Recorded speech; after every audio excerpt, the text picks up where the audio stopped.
Thanks, Seb. Now, you know what? I've actually had some surprises today. First of all, I had the SNP paying me a compliment today. Then I was told that Nick Cave is going to the coronation. But then, most oddly, I then found out that Danny Finkelstein is a member of a 19th century gentleman's club, which occurred to me was a very Tory form of modernisation. So thank you very much for having me here this evening, and I think it says something about the impact that Onward has made in its first 5 years, that you gave up one of the plumbest jobs on the FT to come and work at Onward. And I have 2 young daughters, so I've been to fair few 5th birthday parties in recent years, but I've got to say this is the first one I've been to at the Reform Club. But then again, Onward has always been a precocious institution and organisation.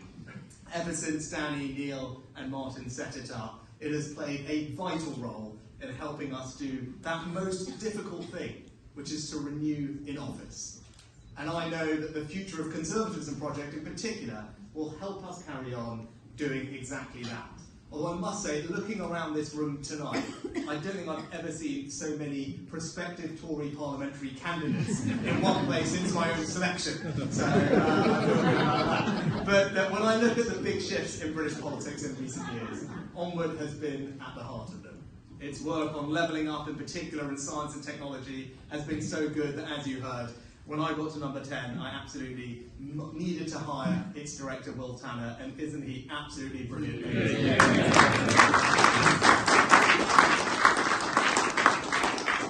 I've only been Prime Minister for 6 months, but I do believe we're making good progress. And if you think about where we were then and where we are now, our economy is in much better shape. Our politics doesn't feel like a box set drama anymore, and our friends and our allies know that we are back.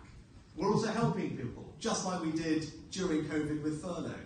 The typical family is receiving £1,500 of support for their energy bills over the last winter.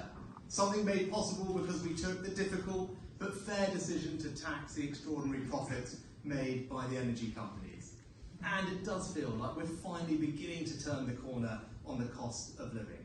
Now, I know, of course, that strikes remain a challenge, but I'm so pleased that the NHS Staff Council has accepted our fair and reasonable pay offer. And I'm glad that hard-working NHS staff will have a 4-figure bonus land in their paychecks next month, as well as a substantive increase in their regular pay. And I know that together, working with all those NHS communities and all their teams, we can tackle the waiting list and we can help the NHS fully recover from COVID. I'm also proud of what we've achieved in the last 6 months, but just because we're making some real progress, just because we're showing people the difference between a Conservative government that can deliver and a Labour Party that's all talk, we shouldn't expect the voters to reward that hard work all in one go right now. They are going to make us sweat. They are going to make us really earn their trust in them again. And we should be prepared that tomorrow night is going to be hard for us. Good councillors will lose their seats because of all that has happened over the past year. But a tough night tomorrow shouldn't dishearten us, but it should make us redouble our efforts.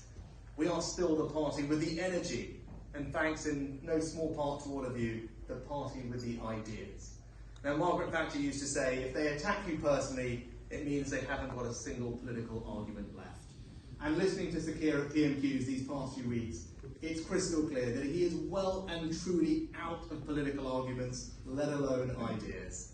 So let us together think big about our country, about how we level up, how we take advantage of the AI revolution, and how we strengthen that sense of pride that we will all feel this Saturday in our community and in our country.